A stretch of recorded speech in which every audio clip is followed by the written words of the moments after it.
Hola, bienvenidos a Escucha Podcast. Yo soy Álvaro López y entrevisto a todos los seres humanos que han tenido el valor de escucharse y que con su historia pueden inspirarte a maximizar el potencial que hay dentro de ti. Si quieres ver el podcast, puedes encontrarlo en YouTube como escucha-mx o bien seguir escuchándolo en Spotify. Para más información sobre escucha, visita nuestro sitio web en www.escuchamx.com. Saliendo, pues al darte 10 días de 11 horas de practicar esto, pues llegas a un nivel como de claridad y serenidad que no has tocado en tu vida, yo creo. Este podcast es presentado por OTV. En OTV Productions se especializan en transformar ideas en videos corporativos, publicitarios y comerciales de alta calidad. Su enfoque está en crear estrategias audiovisuales que capturen la verdadera esencia de cada empresa. Y lo mejor de todo, están tan seguros de la calidad de su trabajo que garantizan al 100% la satisfacción del cliente. Si el video no resulta ser como lo imaginaste, te devuelven tu dinero sin preguntas ni trucos. Si necesitas cualquier contenido audiovisual para tu empresa, contáctalos en www.otv.com.mx. Este podcast es presentado por Público. Público es una compañía mexicana con 7 años en el mercado que se dedica a operar y desarrollar espacios de trabajo en la Ciudad de México. Si estás interesado en tener las mejores oficinas para tu equipo en términos de espacio, diseño y tecnología, visita publi.co.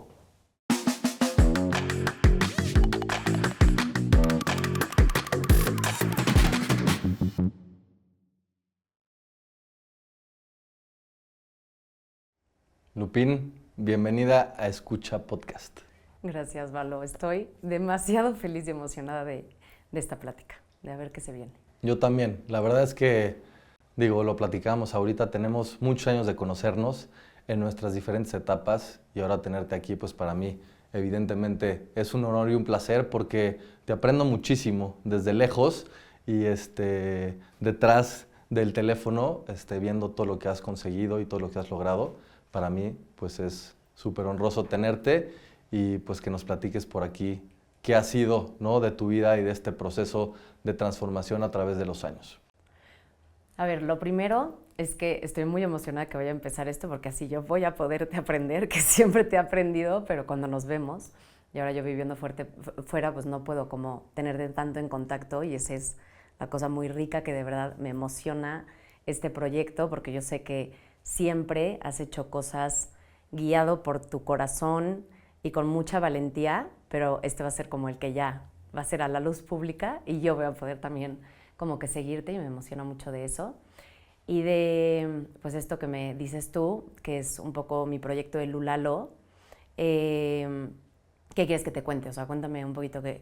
Pues mira, antes de empezar a Lulalo, que obviamente vamos a hablar de ello, me encantaría entender quién es Lupe García de Vinuesa. Okay. Lupe García de Vinuesa. ¿Quién es Lupín? ¿Y quién es Mamá Lupe? Órale, ahí va. A ver, pues Lupe García de Vinuesa es la hermana grande de 6, con unos papás amorosísimos, con sus temas, que al haber crecido ella, viendo una vida llena de bendiciones, de amor de sus papás, de esa hermandad, los primos, amistades, etcétera, pues creció creyendo que estaba plena, ¿no? Y que lo tenía todo. Y cuando llegué yo a mis 25, que de alguna manera me había contado la historia de que mis papás a esa edad, pues como me habían tenido a mí, lo tenían resuelto, porque así se muestran los papás a los niños, ¿no? Y los adultos a los niños. Entonces, como que de alguna manera, yo decía, bueno, cuando llegue a 25 ya voy a ya voy a entender de qué va la vida, cuáles son las respuestas, lo voy a saber todo. Y de repente pego a los 25 y fue como, ¿qué carajos es esto? Nunca me he sentido más confundida, como que cada vez hasta siento más inseguridades. Y entonces ahí empezó mi proceso, ¿no? Pero como hermana, por un lado fue increíble tener esta familia grande, porque tengo una familia de 25 primos, 18, todo eso fue divertidísimo, cómo crecimos, las oportunidades que teníamos, todo eso increíble. Pero por el otro lado, pues esta parte de bendiciones, nunca supe lo chueco que me había jugado en no dar espacio a mi dolor, que a esos 25, cuando yo cerré el libro de los 4 acuerdos, como que se me quitó tal tonelada de encima, que dije algo tiene que estar profundamente pues triste o vacío dentro de mí para que yo sienta como que este relief, ¿no? Este alivio al cerrar este libro. Y entonces ahí me empecé a dar la oportunidad. Dije, los adultos son unos farsantes. Obviamente mis papás seguro se casaron también no sabiendo mil cosas. Y también les agradezco mucho que mis papás, como siempre, fueron muy como abiertos. O sea, por ejemplo, de chiquita siempre escuché, hay familias, ¿cómo es exactamente? Porque no lo quiero decir bien. Hay familias disfuncionales y las que no lo saben. Wow. Y yo creo que esa apertura de mis papás, que siempre nos hablaron como a veces de cosas muy adultas sin... ¿A temprana edad? A temprana edad, yo creo que pues cuando cerré ese libro, muy rápido pude como decir, bueno, tengo que ir hacia adentro y tengo que empezar a sanar, y había esa comunicación. Ahorita vamos a hablar de eso. Ajá. Pero entonces, luego, esa es Lupe García de ajá, Vinuesa. Esa es Lupe García de Vinuesa. Luego Lupín, yo siento que es esa Lupín que siempre hubo, muy espontánea, ligera, frágil, que ahorita también vamos a entrar en eso. Es yo creo que de lo que más te quiero platicar. Y luego mamá Lupe, o ya no sé cómo lo estabas diciendo. ¿Sí? Ajá, mamá Lupe. Pues por un lado es mamá Lupe hasta mi primera terapia, donde literal mis hermanos me decían mamá Lupe, de cómo yo me compré ser su mamá y tomar responsabilidades que no me tocaba por quitarle peso a mis papás. Y hoy mamá Lupe de mis 2 hijos, como una adulta madura, trabajando sus cosas, y que la seguiré trabajando toda mi vida. Y eso es como un poco el combo. Volvamos al inicio de tu vida. Tú eres la mayor de 6 hermanos. Naces cuando tus papás tienen 9 meses y medio de casados. 9 meses, 10 días. 9 meses, 10 días, o 9 meses y medio.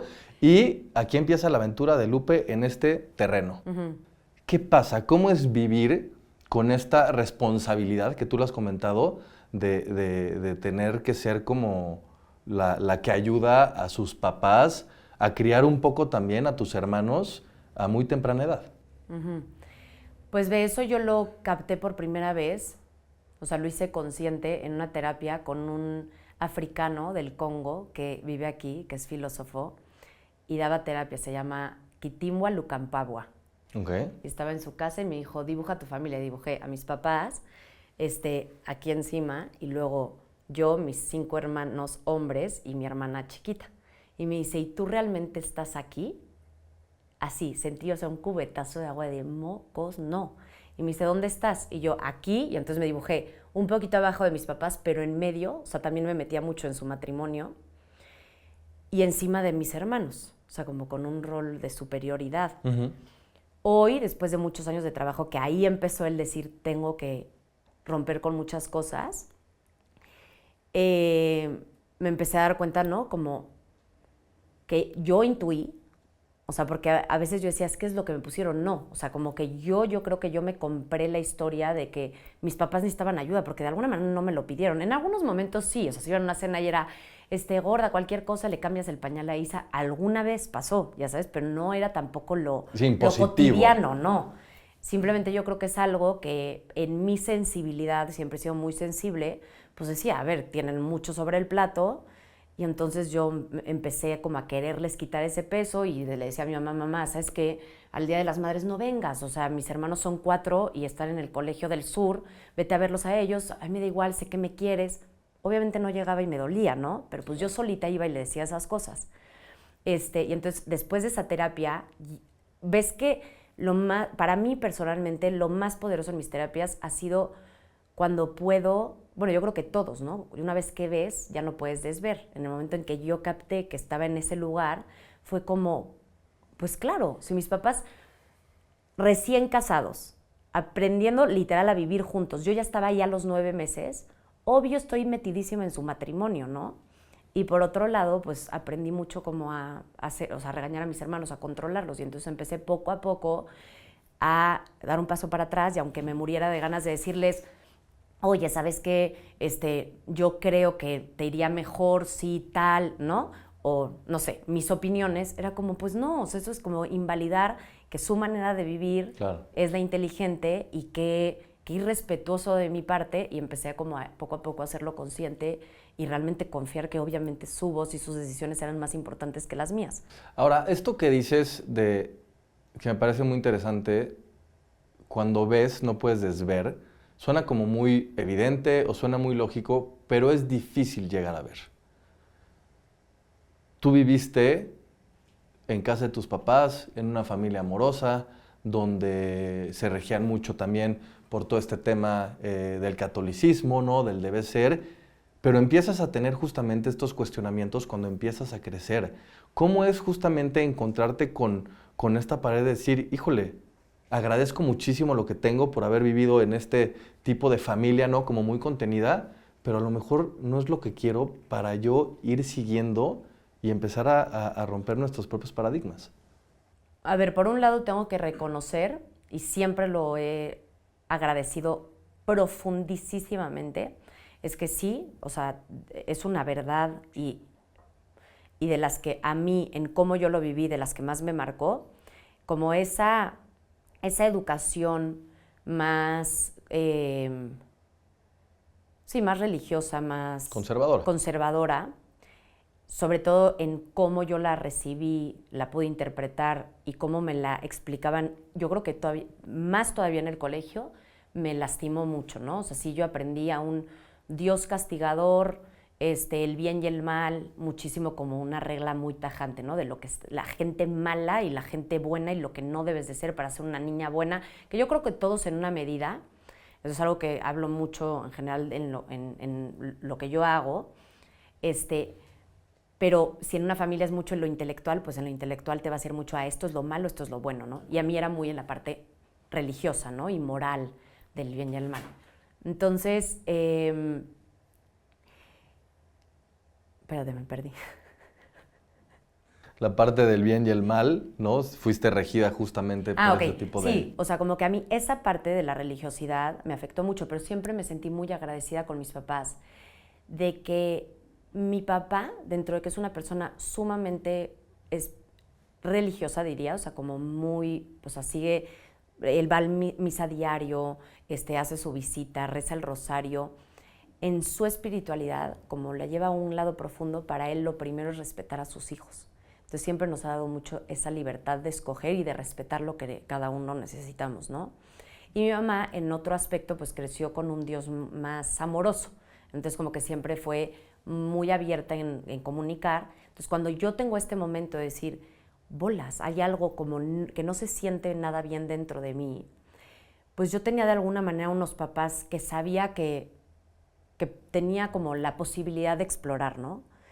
Entonces ya ahí empezó como mi viaje, o sea, ahí yo le digo como mi camino pues hacia mi verdad, de alguna forma, en donde lo que me empecé a topar es que cada vez, o sea, cuando yo en el 2025 me sucede esto de cerrar este libro y para mí es un momento catártico y digo, tengo que empezar a tomar decisiones que se sientan genuinamente bien dentro de mí, pues automáticamente me empezó a llevar a tomar decisiones, hoy le digo locuras, que tenían muchos miedos, ¿no? Porque era el miedo al que dirán, o inclusive la primera fue literal estar parada enfrente de las olas con mi tabla de surf porque quería aprender a surfear, pero con las patitas temblando porque me había revolcado una ola a los 8 años y siempre le había tenido miedo al mar.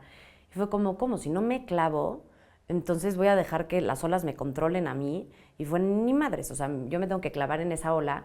Y me acuerdo perfecto, de verdad. O sea, tenía un ataque cardíaco.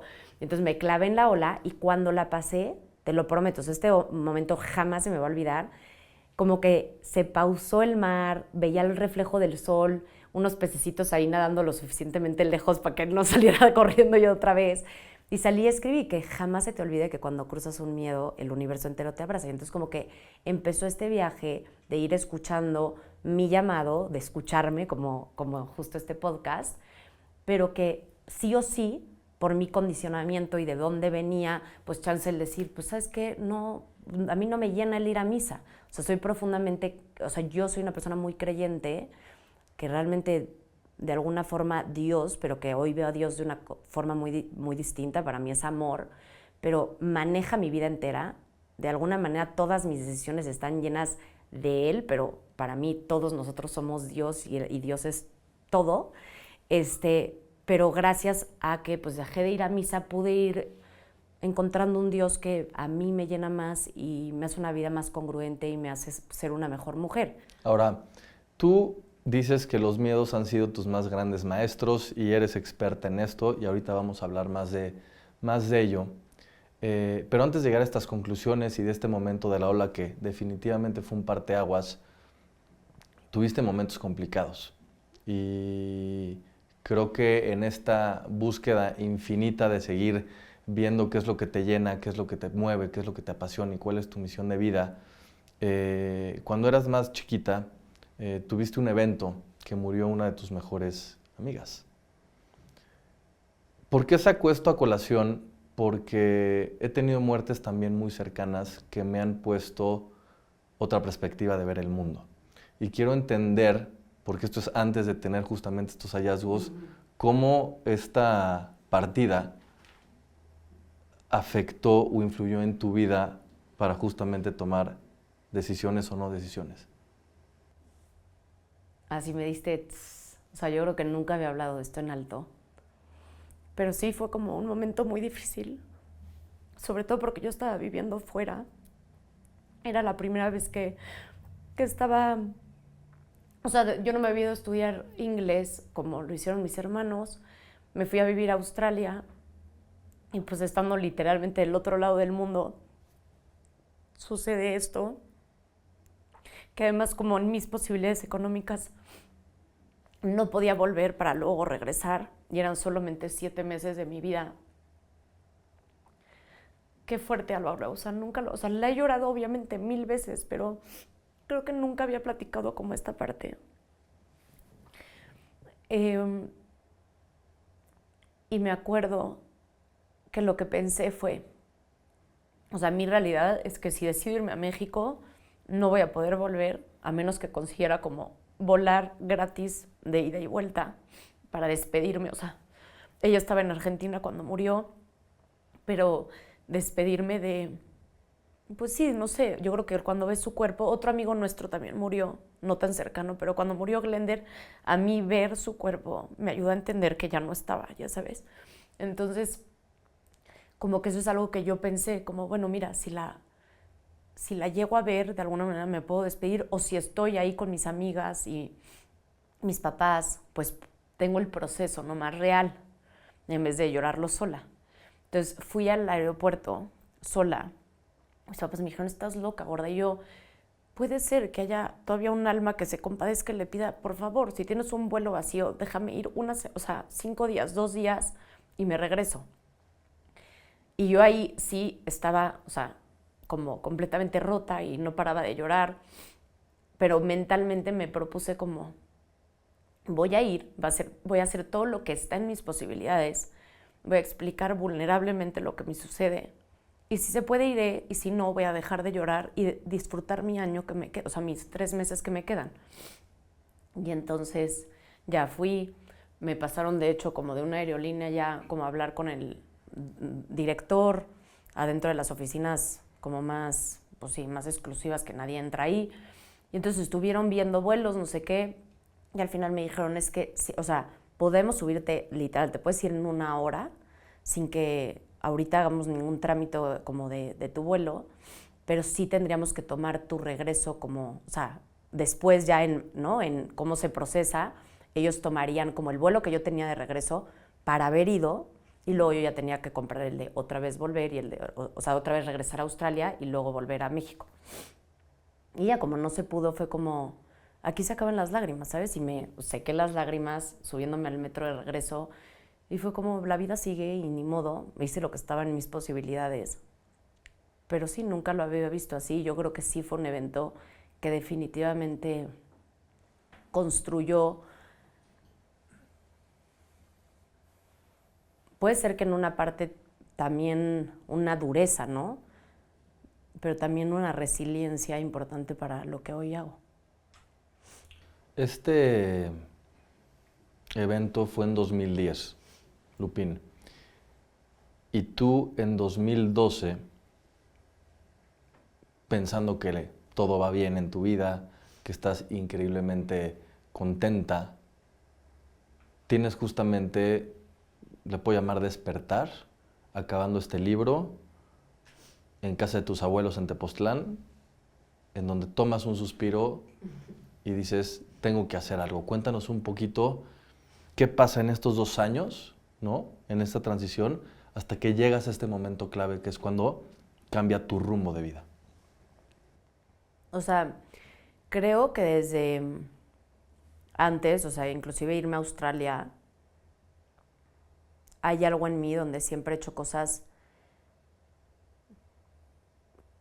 como que emocionalmente me dan mucho miedo, pero que también me dan tanto placer, o sea, tanta plenitud al hacerlas que, pues eso, me fui a Australia completamente sola, ¿no? Y desde el 2000, ¿qué habrá sido? Como que desde ese año, también como el haber entrado a Centro, una universidad diferente, nuevas amistades, como que yo creo que fue como construyendo un poco una Lupe con un mundo distinto, otras posibilidades. Por ejemplo, tuve 2 novios muy distintos en sus formas de ser, uno muy atípico en lo que yo siempre hubiera escogido, y ese novio para mí también fue como un parteaguas. Entonces, pues obviamente muchos de estos eventitos yo creo que fueron como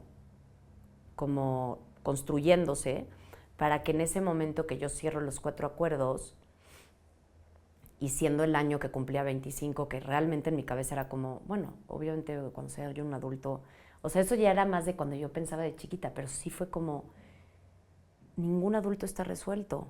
Y yo, si quiero hoy patear esta sensación de que hay algo que genuinamente no se siente bien dentro de mí porque no está congruente con quien soy, y lo puedo patear los años que quiera, y que esto me lleve a una crisis matrimonial o una adicción o un chingón, la única que se lo va a hacer más difícil soy yo.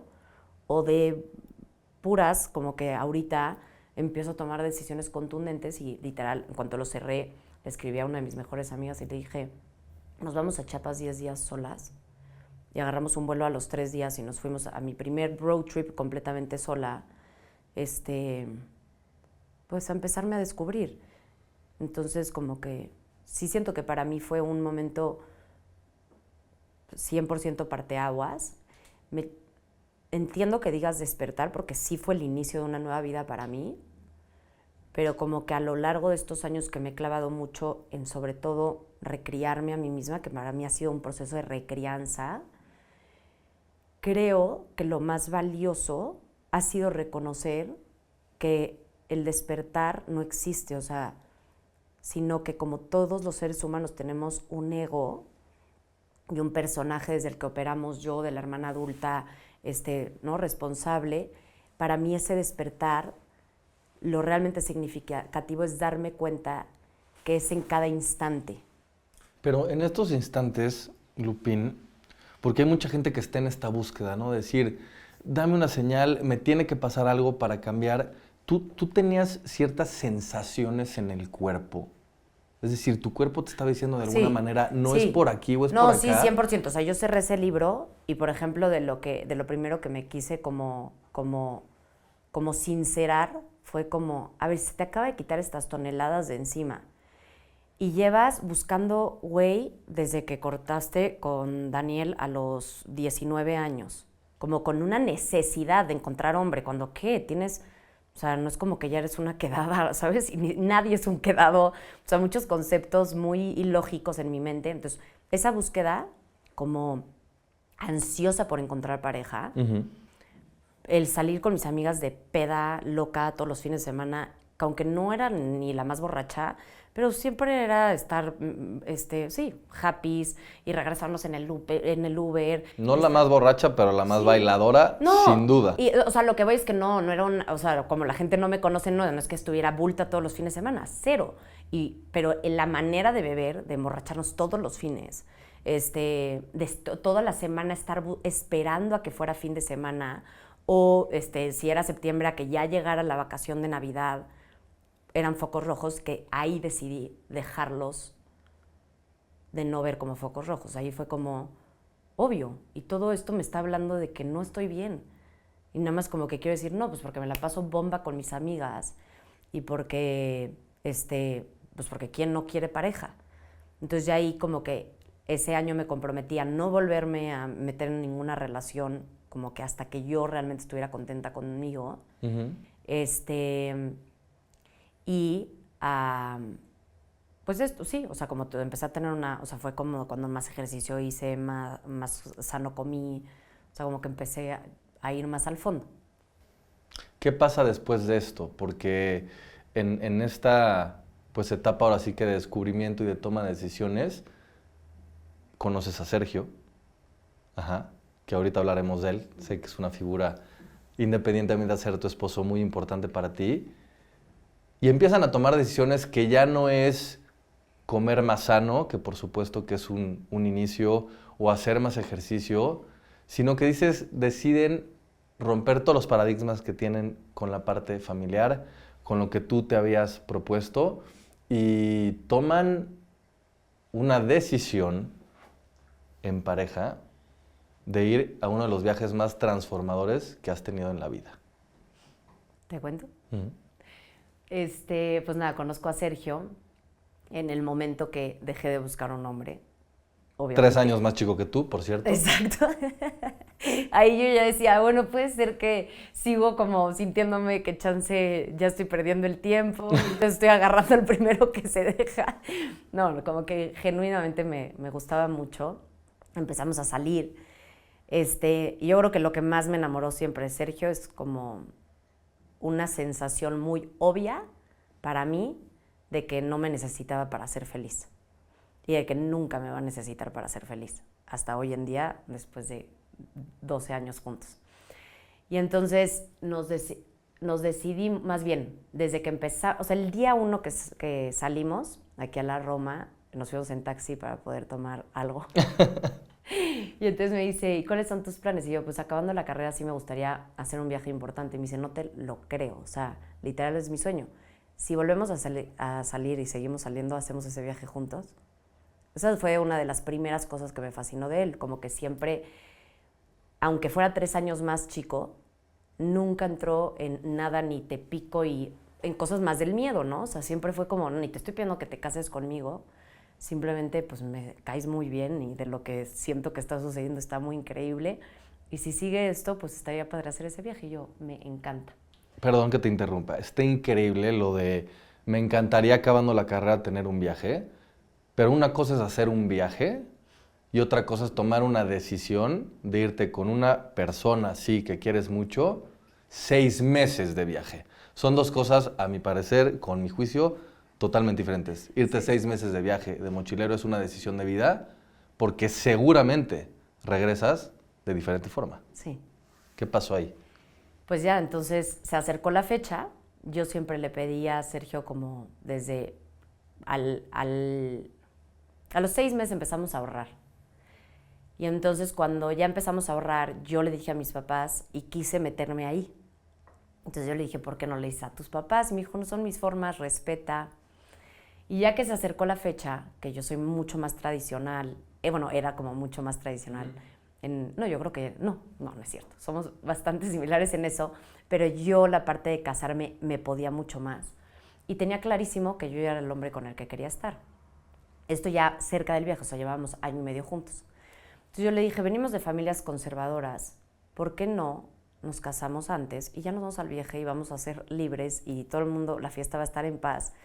Me dijo, o sea, no me interesa, no quiero, para nada va a suceder. Y entonces, pues yo tenía que respetar eso. Terminamos cortando, porque como en la manera que me lo llegó a transmitir y la conversación, pareció como que, o sea, yo intuí como que él todavía no tenía ni seguro si quería estar conmigo.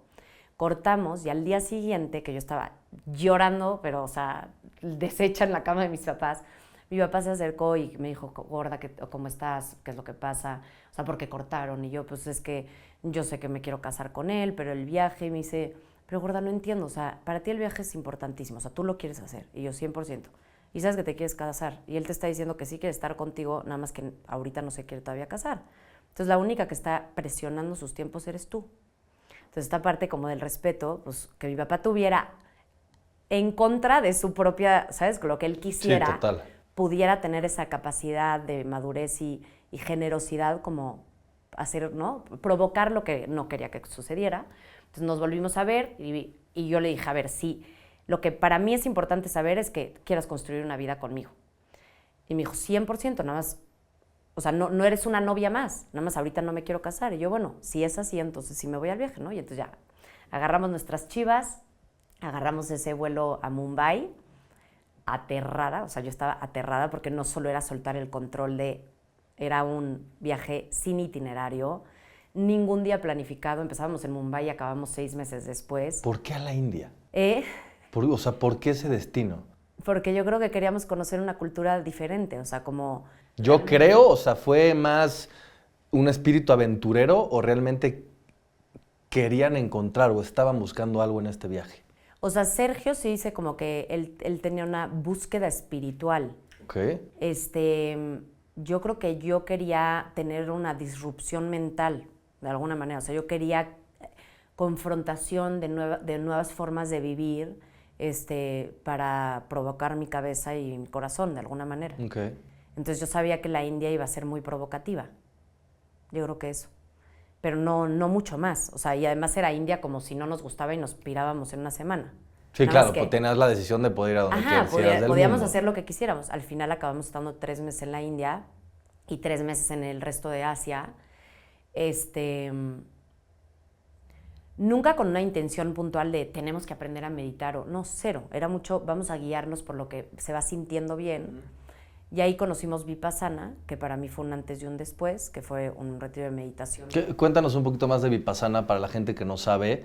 Tengo entendido que conocen a gente que empieza a vibrar como una frecuencia increíble y los dos dicen, tenemos que entender por qué esta persona vibra así, con esta quietud, con esta calma, y entonces se encuentran esta parte de Vipassana, ¿no? Sí. La gente que conocían hacía Vipassana. ¿Qué es esto? O sea, como que más bien la gente que más nos cayó, o sea, que nos cayeron muy bien y los sentimos como muy ecuánimes y tranquilos y que decíamos qué chida, ¿no? Como sensación dan estos personajes que habíamos conocido, eran como 3, una pareja, 2 parejas y uno que habíamos conocido al sur de la India, todos coincidían que habían hecho Vipassana. Entonces dijimos, pues Vipassana, dentro de que no teníamos, te digo, como un itinerario de vamos a ir a aprender a meditar, pues resultó que al conocer a estas personas fue como Vipassana es un retiro de 10 días de meditación que nos ayudó pues a encontrar esa paz, no sé qué, si quieren vayan. Entonces dije, como sí había coincidido, dijimos, pues vamos. Entonces Vipassana es un retiro de meditación. Es un retiro que te enseñan a meditar en la forma que Siddhartha Gautama aprendió a meditar, que Siddhartha Gautama, lejos de ser la primera persona que meditó, pues se había meditado durante miles de años en la India, pero fue la primera persona que enseñó a meditar sin ir, o sea, no es ir, como quitar la atención del cuerpo.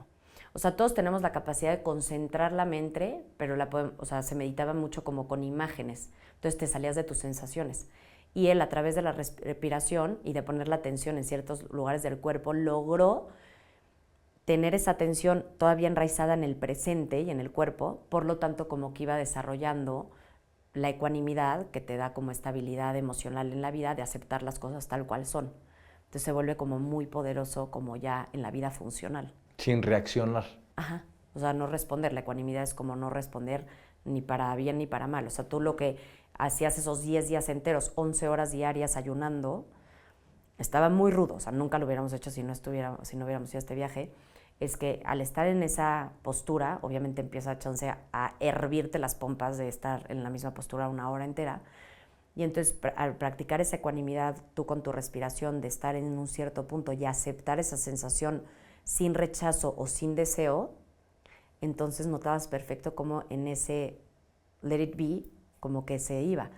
Y en cambio el día que yo el primer día me empecé a meter colchones, o cuando tenía 30 colchones abajo de las nalgas, dije, o sea, yo solita me estoy haciendo un infierno, ¿no? Y obviamente los 3 minutos que habían pasado se sintieron 3 horas. Entonces como que es un poco eso, a grosso modo. Y la otra cosa muy padre del viaje, bueno, si quieres que te cuente un poquito más de Vipassana, ¿hay algo que te...? No, está perfecto, era como para entender el contexto. Sí, y como del viaje, otra cosa que fue muy hermosa es que Sergio se dedica a energía solar y fuimos 5 semanas, ese un poquito más provocado, como que Sergio quería conocer esta ONG que entrena a mujeres de todo el mundo, mujeres rurales, a poner paneles solares para llevar luz a sus pueblos.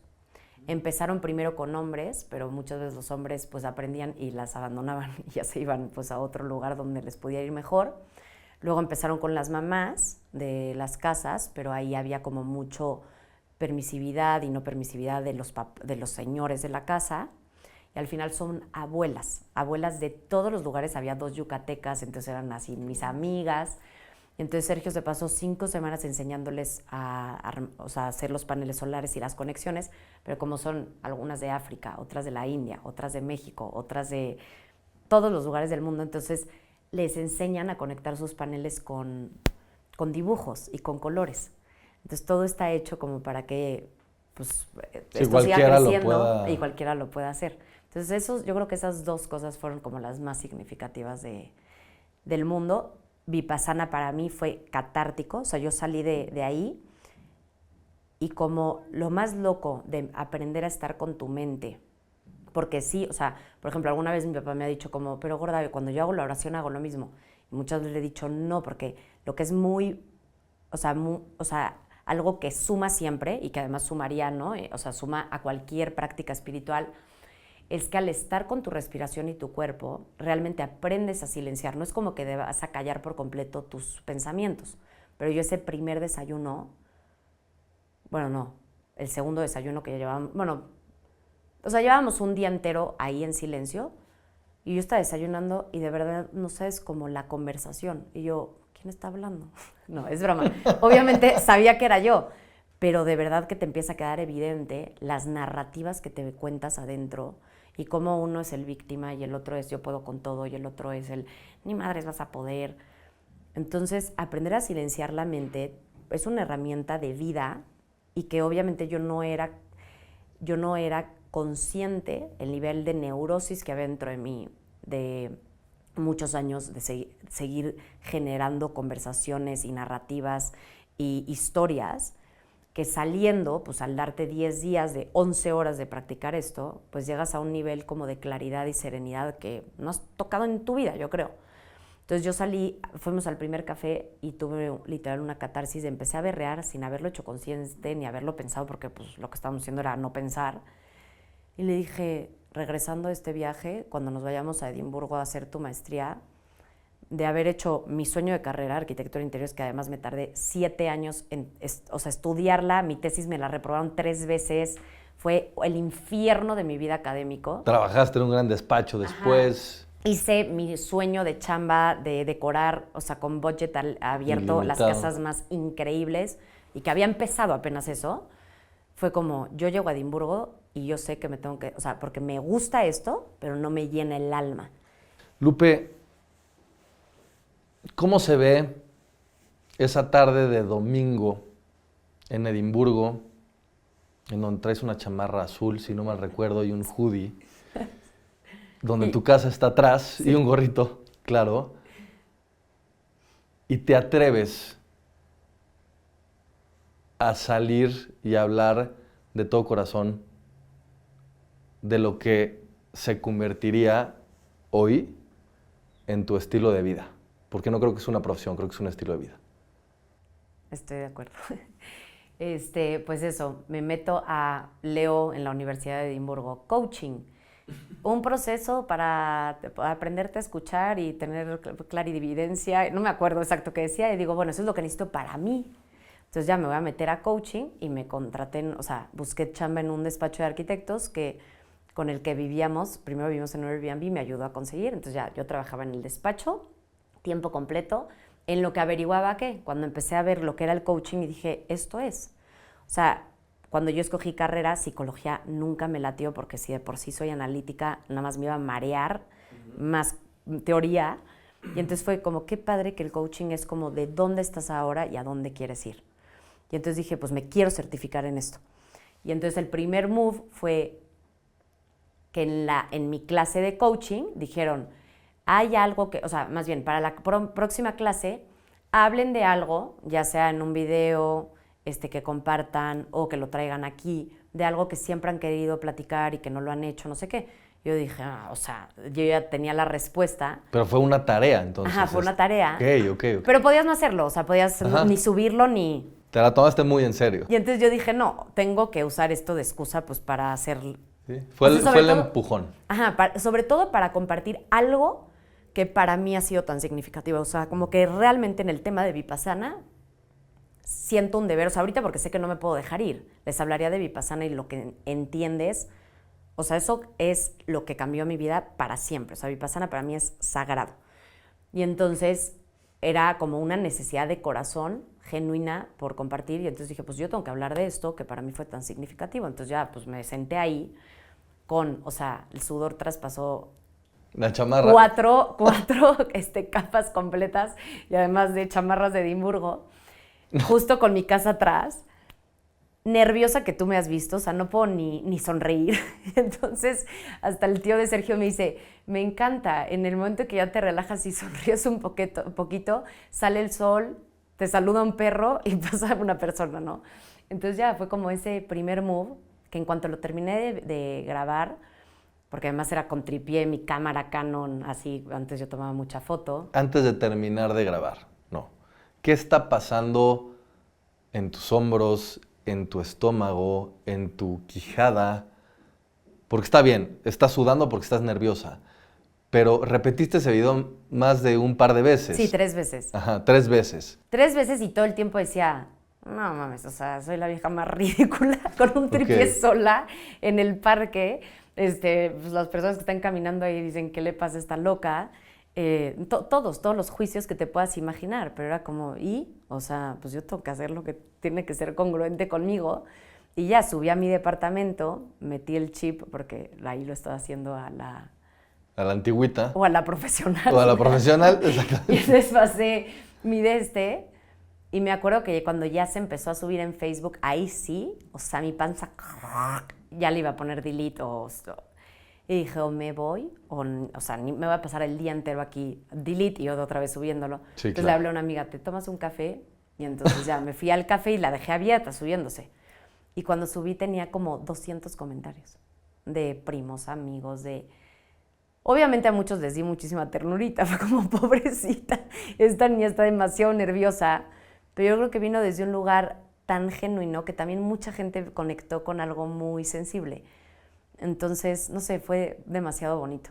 Y ahí ya me encarrilé en que cada semana subía y luego pues empezó ya el monstruo del perfeccionismo y las aspiraciones, que empezó como a romper con esa forma tan orgánica que sí había empezado. O sea, si yo lo hubiera seguido así, en muchos aspectos emocionalmente hubiera sido como mucho más fácil. Estos 9 años o más, chance, ya no sé cuántos son. No, 8. Fue 2016. 8. Hay muchas cosas que han sido muy difíciles, pero sé que por mis propios miedos maestros y mis aspiraciones y mi severidad conmigo. ¿Cuándo decides ponerle forma a esta primera confesión que tuviste en cámara y volverlo un proyecto en lo que hoy es Lulalo, en lo que hoy es Recriándome, criando, ¿sí? Recriarme criando. Ajá, Recriarme criando. Y empiezas a hacer como toda esta parte, porque ahorita hablabas de que la gente se identificó por la autenticidad de ese video, ¿no? O sea, a algunos les di ternura, pero otros sí conectaron porque pues fue muy neta, ¿no? Sin ningún tipo de estrategia para llegar a cierto público, Exacto. como lo que hoy ya tienes y que quiero platicar de eso. ¿Cuál fue como la decisión de decir, ok, ya lo lancé, esto es lo primero, voy a empezar a subir este contenido? Y luego cómo se transformó en hoy estos videos virales que tienes y que la gente te busca y que haces estos retiros y como toda esta parte evolutiva que ha sido Lulalo. Pues ve, en primer lugar, no, más bien, o sea, en cuanto lo subí, yo creo que yo sabía, y yo mucho, o sea, más bien, todo en mi vida lo hago así. Algo yo tengo de que me gusta el ser impulsiva, o sea, como que, más bien, cuando algo me hace sentido es como salto al vacío. Yo diría que eres una persona de acción. Ajá, entonces yo salto al vacío y ya luego es puta, ya, mientras esté cayendo ya veo cómo peloteo esto, pero entonces como que yo sabía que ese video, en cuanto se subiera, era el inicio de mi vida como comunicóloga. O sea, siento que siempre he amado hablar y que muchas veces me peleé con eso y me lo juzgué por lo que pues leía y hay que, ¿no? Hay que callarte un poquito y entonces como que a lo largo de estos años ha sido como reconciliarme con que pues por eso hay gente habladora y hay otros más callados y organizados y hay otros, ¿no? Y cada uno tenemos nuestro talento. Pero entonces como que yo sí me agarré de eso a, ya, de aquí empieza y se llamó Almas Curiosas, pero la siguiente semana ya subí otro video y ya me seguí. Entonces como que puse mi YouTube, Almas Curiosas, y pues para la gente que está como en su proceso de descubrirse, yo voy a ir compartiendo temas. Entonces ahí yo empecé a compartir de manera muy orgánica ese proceso. Por ejemplo, el siguiente evento fue como, para mí era tan evidente que ya me quería dedicar a eso, y ya trabajaba a tiempo completo, pero que necesitaba pagarme ya la certificación de coaching, como la intensiva. Entonces, pues llegué con mi jefe que me había contratado desde hace 3 meses y yo, oye, es que me gustaría que me dieras trabajo o sea, medio tiempo, porque quiero ser coach y me quiero pagar mis cosas, que obviamente me moría de nervio de decirle. Y no solo me dijo obvio, sino hasta me hicieron una fiesta de celebración, o sea, de despedida. Me dijeron que presentara lo que era el coaching. Luego hablé con el director, o sea, él me puso en contacto con el director y me dijo, please, preséntale para que chance nos hagas una primera sesión en tus prácticas a la oficina. Entonces, para mí como que fue otra vez de cuando tienes un miedo y te atreves, ¿no?, a cruzarlo, el universo te abraza porque de verdad no sabes lo que fue esa salida y acompañamiento mientras trabajaba medio tiempo. Y entonces, en ese canal yo iba contando todo eso.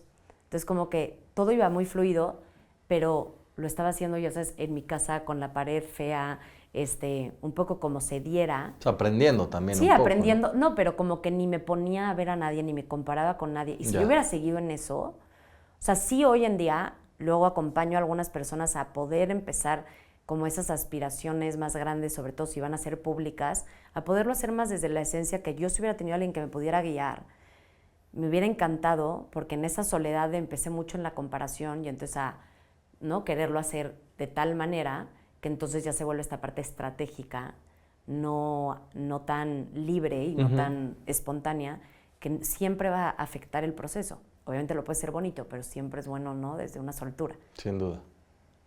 Hoy, ¿cuál es tu proyecto más importante? Cuéntanos un poco más justamente del proyecto de LuLaLo y qué haces, a qué te dedicas, a quién puedes ayudar con tu práctica.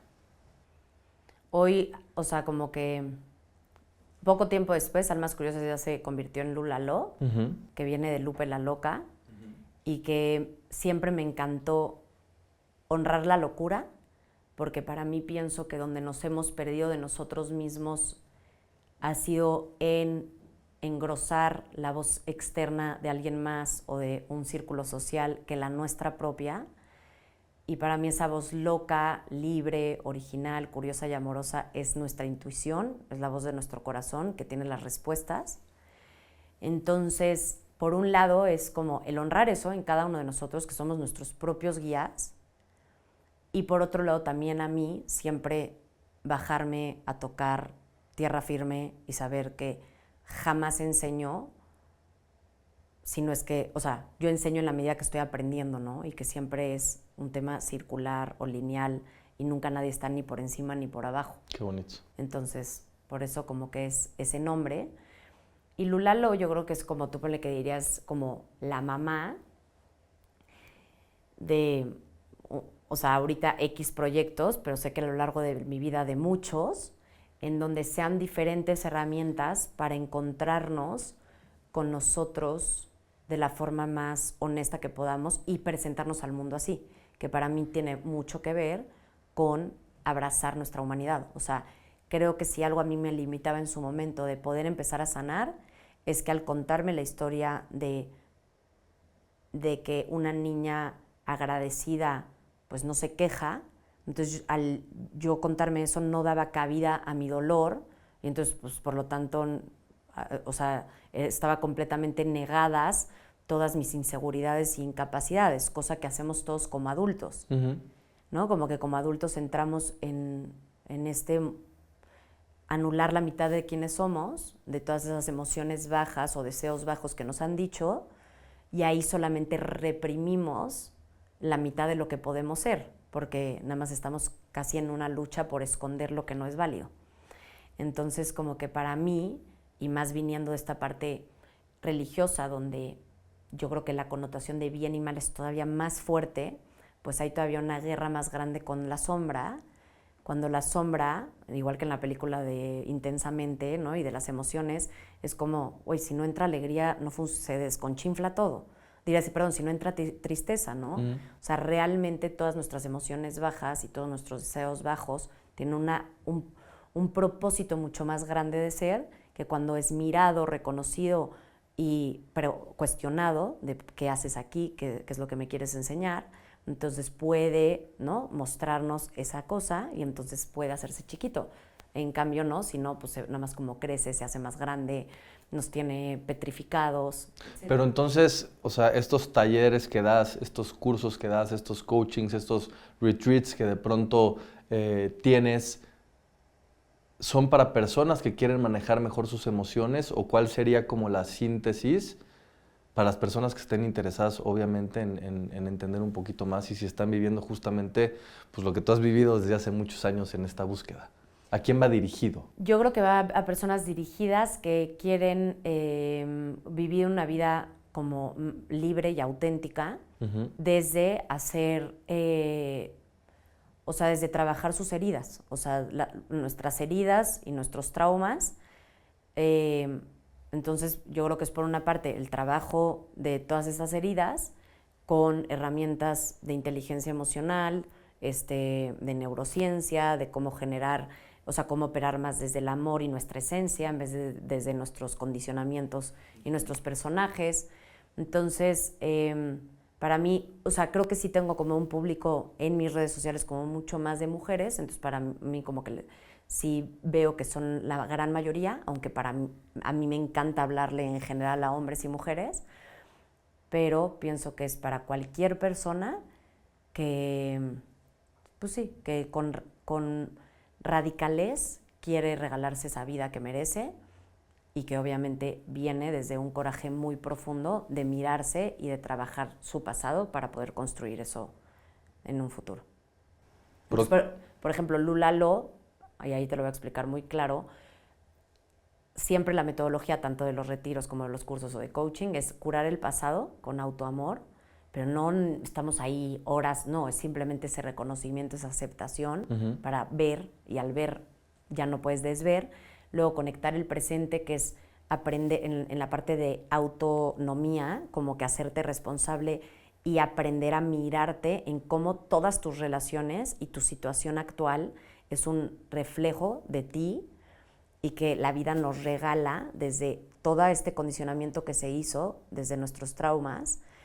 Como no lo podemos ver, nos lo regala en nuestras relaciones para que en ese espejo podamos ir hacia adentro, pero requiere de mucha valentía.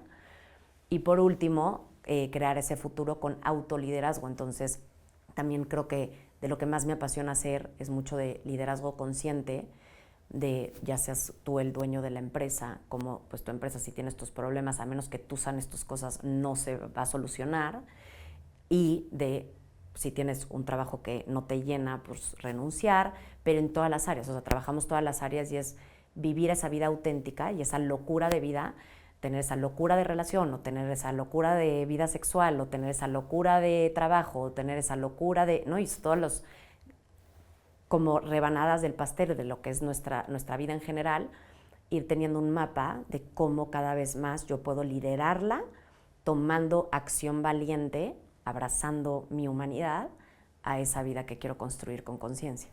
Increíble. Qué padre, porque sí veo justamente en tu comunicación y en tus redes sociales que no solamente das este tipo de ejercicios, reflexiones, talleres, sino que también lo vives, ¿no? Y escuchaba hace poco una entrevista en donde decían que justamente en una época en donde tenemos muchos impulsos en la parte digital, lo que más va a generar engagement en la gente es justamente esta parte de lo real, de la vulnerabilidad. Y creo que tú desde el primer video hasta hoy eres la misma.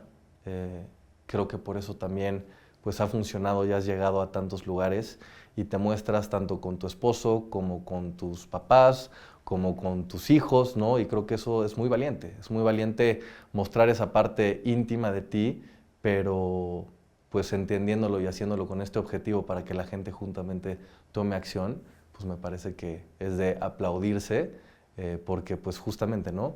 Donde está el miedo y esta metáfora del espantapájaros, ¿no? Pues es donde está el mayor fruto y es ahí donde no quieren ir los cuervos, pero cuando van es cuando más frutos hay. Entonces, es increíble escucharte, Lupín, me quedaría... Solo muy rapidísimo, como para dejar esa parte como a quienes nos escuchan.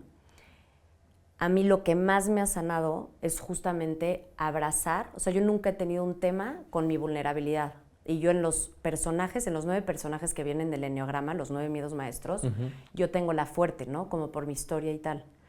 Yo nunca he tenido nada con la palabra vulnerabilidad, pero sí debilidad. Y en estos 9 miedos maestros, que son el perfecto, el amable que siempre hace favores, el artista que siempre se quiere notar, el logros, que es el que siempre alcanza todo, el racional, que es todo mente. El gozoso, ¿no? Exacto, el gozoso, que es el número...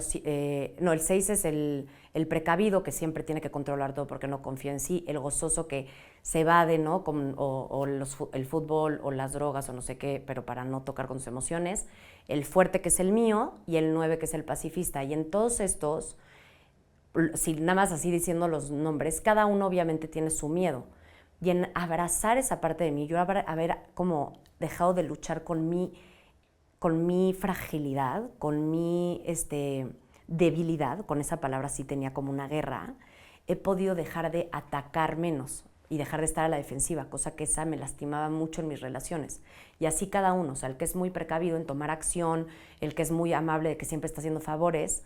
Entonces, en reconocer que hace favores porque no se ama y siempre está buscando de los demás, puede abrazar en su vulnerabilidad, o sea, la vulnerabilidad la necesitamos todos para abrazar eso que nos da miedo y entonces tomar acciones diferentes, más conscientes, y entonces empezar a generar algo distinto en nuestras vidas y relaciones.